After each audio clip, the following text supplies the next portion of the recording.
you all for coming. My name is Eric Rice. I'm the CEO of TrepScore, global company here, and I'll tell you a little bit about what we're doing later. Early on in the presentation, I'd like to tell you a little bit about me, my background. I'd like to get a little information about who you are, because generally when I speak, I try not to lecture.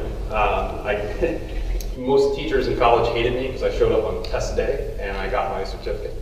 And I generally am not a big, goer of lectures. I think they're kind of a waste of college space, which is something we're going to talk about a lot today, talking about space. So a little bit about me. I'm on my 14th company that I've launched myself. I've advised and invested in probably another 20 at least. I don't even know the number. I work with startups all the time. I work with early stage companies quite often. I've got an unusual background to be speaking to you about data. I'm from Northwest Indiana, right outside Chicago, on the south side, which means I'm not supposed to be in California, or alive in some cases. And I grew up with a very strange family upbringing. My father has a PhD in nuclear physics, which is very weird for where we live to begin with. But he also had an unusual thing called conscience. Let me get you to use this. Yeah, that's me. Is that better? Let's switch again. Those pesky switches. You gotta hold that one kind of close. Got it. So my father's a PhD in nuclear physics, and he was born with something I was born with as well, conscience, and he didn't want to, at that time, basically the only jobs were creating nuclear weapons. My mother is from a gangster family, right? Kind of the opposite side of the tracks. So from a very early age, I was taught basically to decide one way or the other. You're going to be academically smart or street smart, which way you're going to go, and I couldn't figure it out, honestly, until I was about 23. I played baseball through college. That was my out. I could do that, and I didn't have to be either part of it, but growing up, it was difficult to justify a guy who's looking for a job all the time being academically intelligent with, somebody who could essentially barely get out of high school sitting around with $10,000 in their pocket. It was a very difficult path to go down academically. So getting out of school, the first thing I did was try to find a job. I was actually the first person on our campus at Indiana University hired with no qualifications whatsoever, except for the fact that I had started a lawn care service, I had started a baseball card business, I had basically paid my way through college in cash after I lost my scholarship for an injury at another school. But basically I'd done that, so I got hired right away. So I went to the financial markets, fell in love with it, passed my 7 in like an hour and 40 minutes. Yada, yada, yada, a long way down the road, realized managing money wasn't what I wanted to do. I was actually the guy who's supposed to be creating the investments. But I kept seeing opportunities and seeing no one to exploit them. So through this process, I ended up getting into just about everything I could to learn business. So I've started companies that ranging from software to live action gaming, through educational stuff, software, a seminar company, which is the worst thing I've ever done in my life. All the way through, alternative financial services, this entire, scope of things. So basically, I've been in 10 sectors of 14 companies, which is kind of strange. And the last 2 that I've sold were both in the social space. And we were really good at it for one reason. We were extremely curious. So with my background, I'm not going to be the overbearingly educating professor up here talking to you about big data, because I think it's a myth. Actually, I know it's a myth. Data is data. It doesn't matter the size. I'm going to walk you through a few things through this presentation where, number one, I'm going to dispel the myth of big data and why it only matters to certain sectors of the world. Number 2, I'm going to walk you through the pathway to understanding and building knowledge. And then lastly, I'm going to show you how technology is actually doing this for you at this point in time. But before I do so, raise a hand who owns their own company. Who's an entrepreneur in the room? Pretty good number. Who's not an entrepreneur once? Thinking about it. All right, who didn't raise their hand because they're starving? All right, good guy. Actually, that's good. If I had prize, I'd give it to you. So the great thing about this as an entrepreneur, the good thing is you own your own business. Bad thing is you're probably going to be the poorest person in your company. You're going to work the longest hours. You're going to waste the most time. You're going to deal with the most people. You're going to read the most stuff. You're going to look at the most numbers. And at the end of the day, you're going to have the least amount of good feelings when you go to bed. That's the path of an entrepreneur, right? That's what we do. We go to bed thinking about what's going to happen at 5 a.m. when we wake up, which is probably 3 or 4 hours after we went to bed. In that process, we get very, very sloppy. Very sloppy, right? Entrepreneurs are predominantly ADD. I have that. What? I have that as well. It's hard to dispel that from an entrepreneur. But having the tendencies of an entrepreneur, we all have one thing in common. We neglect important things all the time, and they're very difficult to locate, right? So as an entrepreneur, we have some concerns. Now, who owns a startup in data, big data, a data business? Everybody has a database. That's the correct answer from this trip. But one, okay, so one, right? So it's such a big topic and all these hot, so there's 2 of us in the entire room of 150 people, right? Very small subset of the world has the patience to deal with numbers in a way that we do. But as entrepreneurs, does big data matter to you? It does. How? Why? Because it's sellable. It's a commodity. That's how Facebook gets. If you're collecting valuation. it, but is it important to you? It's important to investors or your money coming in. Correct. It's a general broad research capability, right? That's what big data is, like a CB Insights. These are data companies that are collecting big data and making sense of it, which is phenomenal. But for the average startup entrepreneur, big data is a waste of your time to worry about. Buy the research reports, get the free stuff later, look for it. You need to focus in on data that you're currently expelling. The information that you're putting into your project management software, your CRMs, your analytic machines, your GitHubs, these are the pieces of data that actually matter to you. These are the things that actually impact your daily life. Big data is important, yes, but generally not to startups. So one of the things that we always try to dispel right off the bat is that is big data helping you or hurting you right now? And you don't need your answer because I put it on Quora last night, and I asked startup CEOs how much time they spend Googling and searching for things. Because big data inspires curiosity, right? With all that information out there, I wonder what's going on with it. It's a waste of your time, guys. Unless you're in big data, don't worry about it. Your curiosity is great. Get curious about data you can control.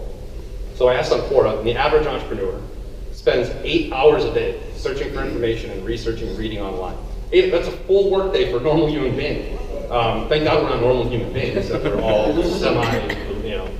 crazy. But at the same time, they said I do that for 8 hours a day, and I work for 8 hours a day, I sleep for 8 hours a day. That doesn't sound like a very good life to me. Although I do the same thing, but still doesn't sound good. Like how do you coach little leaguers doing that stuff? So in essence, dispelling the myth is very simple, right? Don't worry about the big stuff, worry about the little stuff. So I'm going to walk you through the biggest problem everyone here has today. During the time that I've spoken, right? So there's probably 150 people here. In the time that I have spoken, I have seen 17 people, I've counted them, check their phones. 17 people. In this time frame, statistically, right now in this room, we've received a little short of 355 emails, 2,000 tweets, a little over 500 Facebook messages and posts. I don't need to go on from here, do I? We kind of get it. We all suffer from something called cognitive overload, which is what big data is creating. It is now, is it 9 o'clock yet? No? Okay, good. So you guys all have, what time is it? 8:50. 8:50. Oh, hurry up, guys. You have 10 minutes until your cognitive overload is actually kicking in. You start making worse decisions than you did in 10 minutes. This is something that's absolutely apparent, true, scientifically studied, and being curated by many research divisions right now.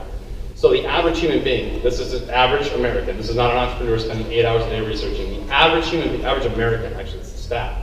We spend almost half of the year absorbing information. Television, radio, internet, social media, text messages, on and on and on. Half of a year, half of our lives consuming information, okay? We also spend, the average human being reads about 100,000 words a day. We absorb 5,800 ads per day. How the hell are you supposed to focus in on data when that's all said and done? It's like running on a treadmill, going nowhere as fast as you can for 4 or 5 hours, and then trying to play basketball afterward. It just doesn't make sense. So dispelling the myth, big data, confusing, it's hard, it's very difficult. You're suffering from this problem of information overload, cognitive overload. And at the end of the day, it's not about, and most people probably thought I came here to speak about big data and how to analyze it. What I'm here to talk to you about is shedding dead weight and focusing on data that matters. Because the process in your brain that occurs is that the way that we all hear, one guy said it great a few weeks ago. Best thing I've ever heard about entrepreneurs. He said the most successful entrepreneurs are the ones who learn the fastest. Right? You learn fast. Good idea, bad idea, take action. Those who learn the fastest win. That's the game. As entrepreneurs, we sit in here trying to run, but yet all this information is like putting a bag of sand on your back every time you're doing it. So eliminating a lot of that information, focusing on what you need to is actually the most important thing you can do. Why? Because a wise entrepreneur is a successful entrepreneur. A wise entrepreneur is someone who can actually create sustainability, who can build businesses that impact the world as a whole. But the process is very linear and simple. Pathway to wisdom, which is what we're all trying to achieve here in life, whether it's philosophically, if you're a Buddhist, or if you're an entrepreneur just trying to be wise. The process is data. Starts with data. Everything is. Right now, looking in this room, I'm taking in data. Black shirt, blue tie, right? These are all pieces of data. The myth of data is that it's this illusionary, magical, mathematical figure. Data, by definition, is a set of factual events. That's it. It's a factual event. That happened, it became data, right? Sorting it out and figuring out what happened, curiosity cures. But the next step in wisdom is information. So data or factual events wrapped with information create the ability for someone to actually understand relationships between data. Okay, so understanding that is really important. Whatever the data set is, there's information out there for you. You'll spend a tremendous amount of time looking for it, but it's out there. Experience generally cures all of that. The next step in this is knowledge. So we have data, information, knowledge. Knowledge is taking the understanding of the relationship between data and acting upon it. Building that experience and figuring out what your actions actually curtailed or revealed for you. And then a series of knowledge gaining events actually creates wisdom. Is this good? Follow? Shake heads, get moving. It's early. So from that standpoint, trying to get to wisdom, we live in a world that's completely focused in on data, or factual events. Do factual events that occurred in the past really help you out in day-to-day business? They help you out in your planning and strategic planning and all that long-term stuff. But when you're looking at your business as a whole, as an entrepreneur, you need to focus on stats that matter, right? And there's a million ways to get them. There's very difficult, time-consuming. But you need to focus in on social stats if you have a consumer-driven business, of course. You need to focus in on productivity stats. Who in here has Slack? Anybody use Slack? Wow, that's it? In Pasadena? Well, yes, love but that don't here. use it. Yeah, it's a phenomenal platform. So that's something that you can actually track and measure and see. How about GitHub? Developers in here? How many checked their GitHub this morning? Right? You can see it, right? How many use their GitHub to figure out what their development team is doing and use that to figure out what information they should be looking for and absorbing? 5. Wow. Awesome. Thank you for proving my point. All of you get a donut if I had donuts. But at the end of the day, we look at that Salesforce, right? Who's CRMs? Who's selling stuff? Wow. You guys need some salespeople here. I'm just going to let you know. Who checked their Salesforce before they came here? Who understands Salesforce enough to know whether they're doing well or not?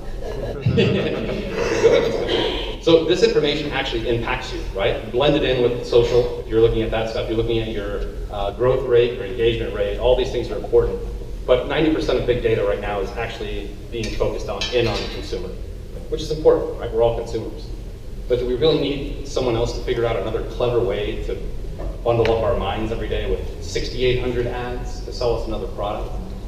More effective entrepreneurs are using their day-to-day information, their internal small data, to actually create predictive models to determine which step to take next, what information to read next, where to go, who to talk to, how it works.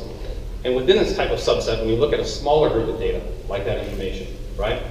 You in a silo, it's not very good, right? You don't know if what you're doing is good or bad compared to others. So feedback loops are being built. I talked about technology and showing you how this stuff is being done.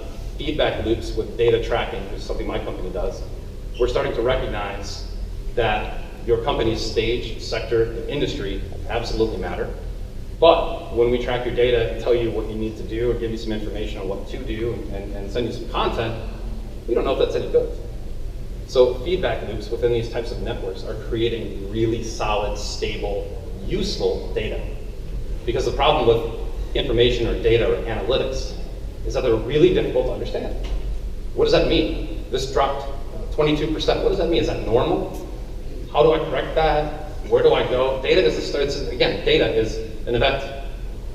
The missing piece of the puzzle for 99% of the world is the information. Okay, great. I have 700 less visitors today than I had yesterday. Why did that happen? Right? The best people in data right now, and this is the reason I explained my background to you a little bit. The best people in data right now are the curious ones. The ones that are looking at these things from a non-PhD perspective, that are looking at it from a child-level curiosity perspective. Because when I asked you about GitHub and Slack and all these other things, those things all matter together. Looking at them individually doesn't matter. Looking at big data in one sector doesn't matter, right? Unless you're cross-correlating it, data is actually fairly irrelevant right now.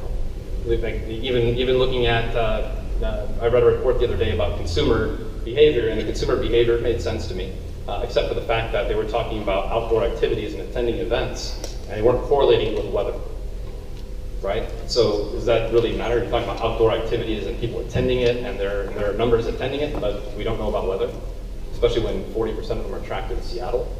So the decline is probably pretty significant due to that. So cross-correlating those things is really a dreamer's dream, right? To be able to look at this and say, the knee bone is connected to the leg bone, right?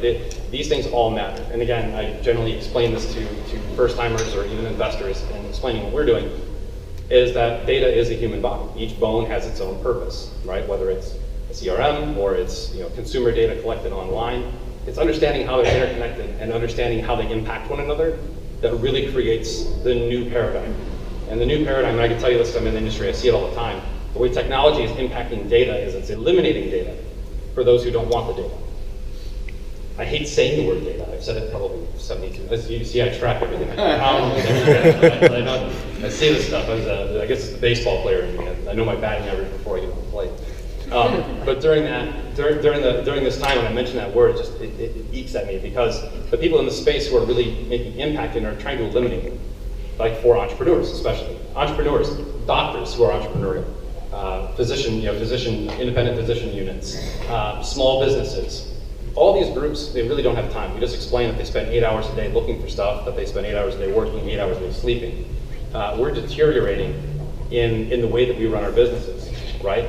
We're completely consumed by information. And that information is actually bogging us down from seeing what's readily apparent if you're looking. But technology is alleviating the need for you to have to worry about that. Cross-correlating and cross-determining what impacts what within certain fields actually can reveal a tremendous amount of insights, especially when we talk about us working together as entrepreneurs and sharing our data into a private center. But that type of thing is useful to most. When we look at the scenario of entrepreneurialism, of startup businesses, of early stage businesses, the main component to it is the fact that we live in a silo and pretend we have competition, right? Does anyone else find that? I've done this so much over the last decade. When I hear, who's your competition? Well, I don't have any competition. That's not everybody else's competition. And they're not even worried about me because I don't have any capital or whatever the case is. When we look at this stuff, we live in these silos. We pretend that there's a big bubble, like that we need to exist in and protect our ideas, share our ideas. How many people in here have actually shared an idea and someone stole it and started a new business? Wow. Get the hell out of Pasadena. This is untrustworthy group here. I've never experienced that. I share ideas all the time. A lot of times people think it's their idea when it's about the same time, two different people, No, I totally get that. Yeah. Totally get that. Yeah. But that's a very unusual number. So the stats that come out about that it's generally less than 2% of anyone's actually experienced that. So I'm sorry you have experienced that. It's horrible. You should be happy you're having a business with this person, right? And that's the positive side. You're not hanging around people. Good. But when we look at this stuff and we start sharing information and helping one another, we see this a lot. Like we started out our business about a year and a half ago. We started out with pods. We took 6 startups here, 6 startups there, and we said these are mobile companies, gaming companies, software companies, and we started to research their data. And we started to put it together. When their website traffic dropped, what was their social like? Was their social any good? Was their social here? What about their MailChimp account? How were they marketing? We looked at every possible scenario to start uncovering new ways of finding whether or not you actually have a problem and determining what the problem is. So technology in the future will not be, here's your analytics report, go figure out what this means. right? That's annoying to me. I mean, that's a lot of time. Then the new voice of data will be very simple. You have a problem. Here's likely the reasons you have the problem. Here's some information on how to wrap it around the data, understand the relationship between the two. Please go solve that problem and tell us if this helped. Right? This type of scenario is occurring. It's something that we're doing right now. We just recently became a partner of Google. Help them. Yeah. Well, they like us. We're kind of like a reverse search engine, right? Instead of looking for stuff, we're delivering.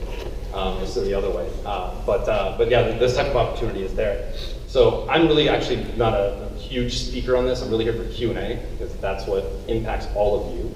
I love to interact. I love to talk. So I generally try to keep it pretty short and bullet pointed. Yeah. Curiosity. Don't worry about big data, except for you, sir. You're in big data. You worry about it all day. For all of us, we will trust your analytics. You seem like a nice man. And worry about small data, daily occurrence data, information on you, right? Your Fitbit is probably the best information you can possibly get, right? Your heart rate, stress levels, that's probably the best information you can get. Tie that together. That's what we're doing. We're looking at stress levels, Fitbit, figuring out how analytics are physically impacting it. But at the same time, focus on the small stuff. Make sure that you're curious. If you want to know analytics, track things backward, right? I'll give you mine from more of a year and a half in, so no one's gonna steal mine. But maybe you will, some smart people. But what we do is take blocks. When something occurred, I want to look at all the other stats I have about me at that time, and I want to go back as many years, months, weeks as possible to find out redundancies, right? If something occurred, two things occur at the same time, they're probably related. And your problem's generally not where you're looking. It's not. I mean, that's something I've been in, being into an athlete and being into the human anatomy. I've understood people have looked at me weird my whole life. That's why this business makes sense for me. And they looked at me and said, my left knee hurts. And they said, what are you going to do about it? And I'm like, well, I probably need to work on my right shoulder, right? And they're like, what the hell are you talking about? And every chiropractor in the world says that's correct. Like those two are correlated. It's no different with data. It's not looking at the direct thing in front of you. It's looking at everything down the line. So other than that, I'd love to get to Q&A. And thank you very much for your time.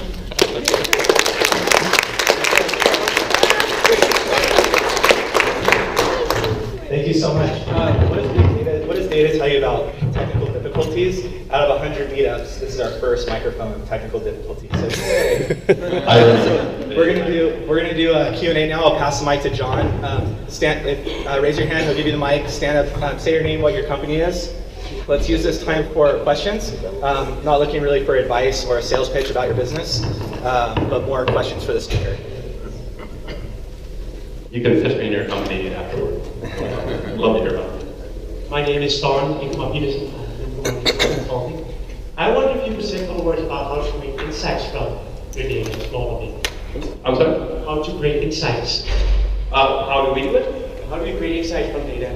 So you have all this data, how do we create insights you can act upon? So the first thing that we do is we think like a human brain. So once a deviation occurs in data, when something different happens, the first thing that we do is use neurological embeddment. So we look at what human beings do as humans. When I have a problem, what's the first thing most of you do when you have a problem? Starts with G. Google it. And yes, everyone. So we create a search query. The search queries are then sourced down for credibility of author, credibility of author and timeliness, and then also we track back the author to find out if they've written about that sector. So if you're writing about, say, a business development problem, and we can see that your track record is writing about the sports industry and your software company, it's not an insight we're going to deliver. But if it's something relevant, we start with content. Before that, we actually do a diagnostics check. So we'll look back and say, there's a deviation in X trade lines in analytics for a website. And then we'll look back at sales activity. Our system automatically will look back at sales activity, marketing, every one of the marketing accounts that's connected to us, and be able to suggest what may have happened. And we're early phases. I mean, this is really, stage 0.001 of artificial intelligence, but it is the beginning. To be able to say, you have a problem, here's likely why it occurred, and here's some great information to help you solve it. With feedback loops, we'll actually be able to deliver video feedback from another founder who had the exact same problem, the exact same reason, and be able to let them share with you and say, I have the same problem, here's a step-by-step how I solve it. But that's probably a ways off, like a year away. So.